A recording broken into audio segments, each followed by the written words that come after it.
ہماری زمینیں جو ہیں ان میں پیداوار اچھی ہو جاتی ہے, ہماری فصل اچھی بن جاتی ہے.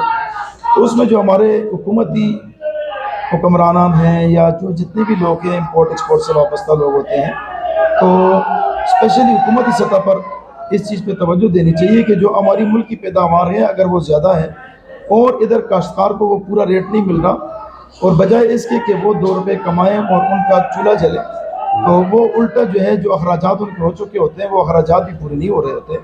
تو ایسی صورت میں حکومت کو چاہیے کہ وہ مختلف ملکوں میں اپنے پیاز کو ایکسپورٹ کرے. صرف پیاز ہی نہیں, وہ آلو ہے, ہماری کوئی بھی کسی قسم کی بھی پیداوار ہے, سبزیاں ہیں, فروٹ ہیں, تو ان کی ایکسپورٹ بڑی ضروری ہو جاتی ہے اس ٹائم پہ. اور وہ یہ چیزیں جو ہیں یہ حکومتی سطح پر ہونی چاہیے تاکہ حکومت ان چیزوں میں دلچسپی لے کہ کسی چیز کا ریٹ اس لیول پہ آ چکا ہے جس سے ہمارا کاشتکار متاثر ہو رہا ہے. تو جب ہمارا کاشتکار متاثر ہوگا تو لامحالہ اگر وہ ایک چیز میں نقصان کر رہے ہیں, ایک فصل انہیں لگائی اس فصل میں انہیں نقصان ہوا, اب وہ اس کو ایکسپورٹ نہیں ہوئی وہ چیز, ان کا نقصان ہو گیا, تو نیکسٹ ٹائم اس چیز کی پھر وہ مطلب کم لگاتے ہیں, پیداوار کم ہوگی, کم لگائیں گے, کم لگانے کی وجہ سے کاشت کم ہوگی تو پھر پیداوار بھی آپ کی کم ہوگی, تو وہی سچویشن پھر پیدا ہو جاتی ہے کہ ہمارے ادھر قلت. تو اس لیے سوسائٹیز بھی دن بدن بڑھتی جا رہی ہے اسی وجہ سے. اس حوالے سے تو میں ایک اور بات بھی بتاتا چلوں کہ یہ جو ہماری زمینوں کی ریشو کم ہوتی جا رہی ہے, مختلف سوسائٹیز بنتی جا رہی ہیں, تو میں اعلیٰ حکام کو ایک تجویز ہی دوں گا کہ جو ہماری بلوچستان کی سرزمین ہے, تو ماشاءاللہ پاکستان کا آبادی کے لحاظ سے رقبے کے لحاظ سے بہت بڑا صوبہ ہے. تو اگر بلوچستان کی زمین کو توجہ دی جائے اور اس میں جو ہے کاشتکاری کے حوالے سے اگر ہم بڑھاتے ہیں اس چیز کو, تو ہماری بلوچستان کی زمین میں اتنی پیداوار ہو سکتی ہے. پنجاب میں آلریڈی ہماری زراعت کافی ہے, اسی طرح اگر ہماری بلوچستان میں بھی زراعت کو بڑھا دیا جائے, اس میں حکومتی لیول پر انسینٹیو جو ہے وہ کاشتکاروں کو ہونی چاہیے, مختلف سولر سسٹم یا ٹیوب ویلز اور زمینوں کو جو ہے نا فیسیلیٹیٹ کرنا چاہیے ہر لیول پہ زمیندار کو.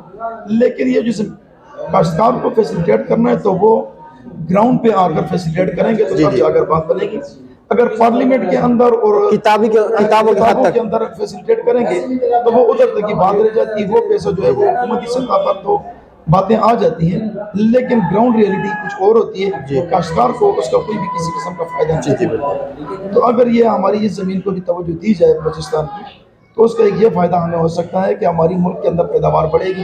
جب ہماری پیداوار بڑھے گی تو لامحالہ ہم اس قابل ہوں گے کہ ہم چیزوں کو ایکسپورٹ کریں گے. ہماری جو ہے نا مطلب سبزیاں, ہمارے فروٹ, پھل, یہ چیزیں جب ایکسپورٹ ہوں گی تو باہر زر مبادلہ آئے گا, ڈالر ملک کے اندر آئے گا, تو ہماری اکانومی جو ہے اس سے بہتر ہو سکتی ہے. اور ہم ویسے بھی خود کو بیسیکلی ایگریکلچر کنٹری کہتے ہیں. بالکل. ہم خود کو کہلواتے تو ہیں کہ ہم ایگریکلچرل کنٹری ہیں, لیکن ہماری ایگریکلچر کے اوپر کتنی ریسرچ ہے, اس کے اوپر کتنا کام ہو رہا ہے, ہم اس کو کتنا سپورٹ کر رہے ہیں, ہم اپنی ایگریکلچر کو کتنے امپروو کرنے کی کوشش کر رہے ہیں, ہم کتنے باغات لگا رہے ہیں, کتنے قسم کے پھل اور فروٹ پیدا کرنے کے چکر میں. تو یہ چیزیں ہم اگر ان چیزوں کو تھوڑا سا جا کر گراؤنڈ ریئلٹی پہ آتے ہیں تو میں یہ سمجھتا ہوں کہ بالکل حکومتی سطح پہ اس چیز کو زیرو جو ہے نا زیرو ریٹنگ میں دوں گا. تو اگر ہم چاہتے ہیں کہ ہماری ملک کی معیشت بہتر ہو, زر مبادلہ اندر آئے, تو زر مبادلہ کے اندر آنے کے لیے ہمیں ان چیزوں کو توجہ دینی ہوگی.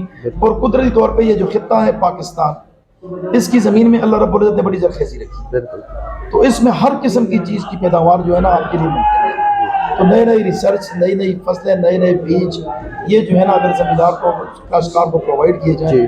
اور ایک کاشتکار کے لیے جو بیسک اور بنیادی ایک اور چیز ہے کہ ان کو اویئرنیس پروگرام ہو جائے. یہ جو ہمارے کاشتکار ہیں ان کے لیے, جب کاشتکار اویئر ہوگا مختلف قسم کی نئی چیزوں سے, نئے بیجوں کے ساتھ, نئی فصل کے ساتھ, تو وہ اس طریقے سے مطلب یہ ہو سکتا ہے کہ ہمارا کاشتکار جب اویئر ہوگا تو ہمارے ملک کے اندر جو ہے نا سبزیوں کی, پھلوں کی جو ہے نا پیداوار بڑھے گی. جب یہ پیداوار بڑھے گی تو آٹومیٹکلی ہماری ایکسپورٹ بڑھے گی. ہم اس پوزیشن سے نکل آئیں گے کہ ہم بیرون ملک سے جو ہے نا مختلف قسم کی چیزیں منگوائیں. تو اس حوالے سے میں ایک اور بھی چھوٹی سی بات عرض کرنا چاہوں گا, اعلیٰ احکامات تک پہنچانا چاہوں گا. بالکل. کہ دیکھیں جو ایڈوانس کنٹریز ہیں ان میں جب کسی قسم کی بھی کوئی اس طرح کی غیر یقینی صورتحال پیدا ہوتی ہے, جیسے کہ ابھی یہ شام میں اور ترکی میں زلزلہ ہوا, تو ایسے یہ جو فلڈ تھا پاکستان کے اندر, یہ بھی ایک اتنی سنگین صورتحال تھی. تو میں اعلیٰ حکمران سے اتنا ہی ایک چھوٹا سا سوال کروں گا کہ جب فلڈ آیا تو کیا جو ہمارے مختلف وزراء ہیں، مختلف جگہوں پر بیٹھے ہیں، ہمارے سیکٹری لیول کے لوگ ہیں، ہمارے وزیر ہیں، ہمارے وزیروں کے مشیر ہیں، یہ لوگ اس وقت کہاں تھے؟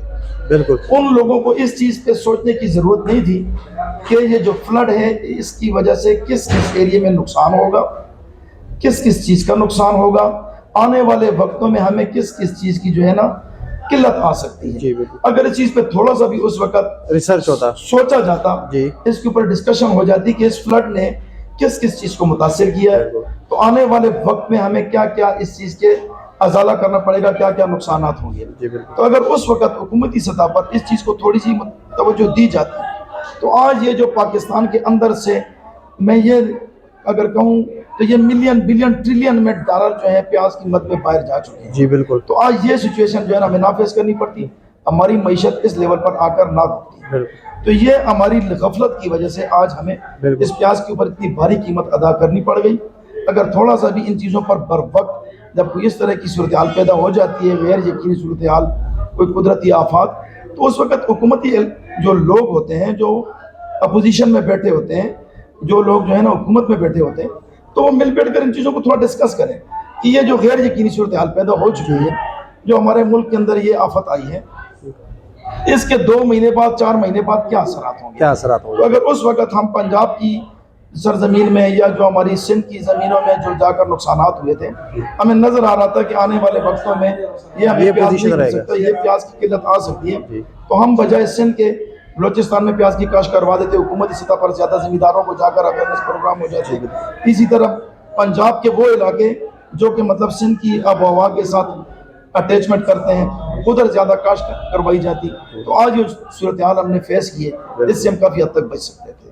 بہت شکریہ حاجی صاحب آپ کے وقت تھینک یو دینے سو کا۔ مچ، آپ نے آ کر ہمیں پیاز کے حوالے سے پوچھا ہم سے، بہت تو ہمیں شکریہ۔ بہت اچھا لگا کیونکہ میں 2000 سے اس فیلڈ سے وابستہ ہوں، جی جی، تو جب پیاز کے بارے میں ہمارے ساتھ کوئی ڈسکشن کرتا ہے تو ہمیں بہت اچھا لگتا ہے۔ بہت شکریہ حاجی تھینک یو صاحب، سو مچ، بہت شکریہ۔ السلام علیکم۔